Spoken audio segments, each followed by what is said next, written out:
You're joining us from Santa Fe, New Mexico, right? By the way? Yeah.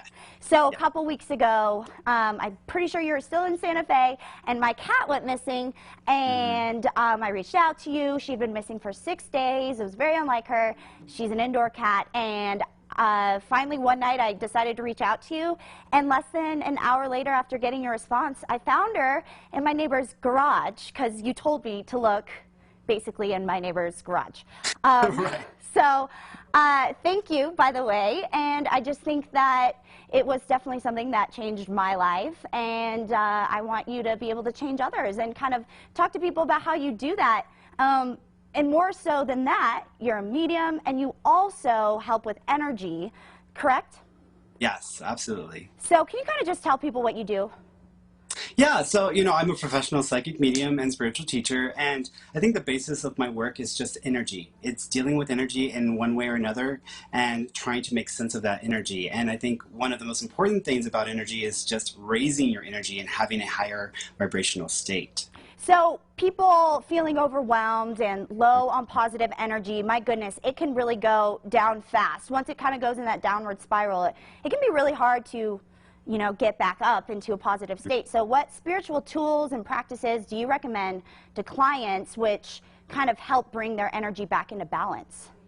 Yeah, so a lot of people have the idea that if you go to a metaphysical bookstore and just buy some tools, some spiritual tools like crystals and sage, that it's going to be like a switch that flips on positive energy in your life and it does away with the negativity. And that's technically not the case. When you think of a spiritual tool like crystals, like sage, they are just tools nonetheless. And most of us, if you give a hammer to someone, they can create a house. They can also cause a lot of destruction. So we are the charge, we are the power center for those tools. And when we are trying to change the energy of our life, we have to deal with the core root of the problem, which is us. And you read all of the spiritual work of the masters, they always talk about going within. Well, this is what it means when they say go within. And you start by creating a space within yourself for positivity. Most of us are completely absorbed in the drama of everyday life and all of the craziness that we see in the world, and it fills up our plate. And on top of that, we're trying to maintain all of our responsibilities, so there's no room for positivity. So I would recommend is looking at your plate, and whatever doesn't need to be there, take it off. You don't need it. And by doing so, it makes space in your life for positivity. That's the first thing you can do. The second thing that I would recommend doing is actually creating these daily rituals, these happiness rituals throughout your day. Fill your day with these small rituals that help you to feel a connection to these higher vibratory states, to happiness. I don't have the easiest time waking up in the morning, so one of the things that I do is just simply get up and have my first cup of coffee while I'm smelling the juniper trees from our Santa here, and I give my mama cat a kiss. And right there, just that one moment is an opportunity to just raise that state and get into a higher vibratory state. The third thing that I would recommend is to create an anchor.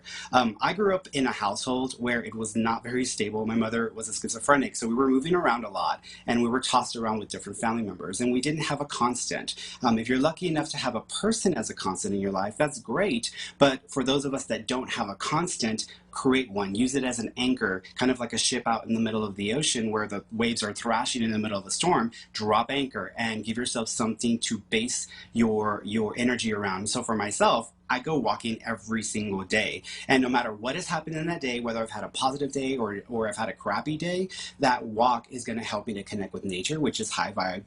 And then it's also going to remind me who I am through that experience and reconnect with myself. And it's a constant. I can count on that almost every single day, no matter what's going on in the world. So that's another thing that I would recommend. The last thing I would say is laugh. Laugh, laugh, laugh. Like you have to find time in your day to laugh. Yeah. So like I have I Love Lucy and Living Single on rotation in my kitchen when I'm cooking in the evening, because I know that if I watch 1 or 2 episodes, even if I didn't have a great day or I had a crappy situation with a client, which is not very often for me, but whenever I'm able to laugh and just get a kick out of just laughing and being silly and finding the joy and the comedy in life, that helps to raise your vibration immediately. And it's like a rocket. So this is not the last time we're going to talk to Fernando. Actually, he, as you can see, has tons of tips And you can follow him on social media as well. You can go to his Instagram. You can follow him on Facebook. You can go to FernandoMarron.com, and you'll be able to keep up to date with him. Schedule an appointment. You can schedule for a medium, for him to speak to spirits with you. You can talk to him, get a psychic reading. You can also do energy work and classes. He has a wide variety on there.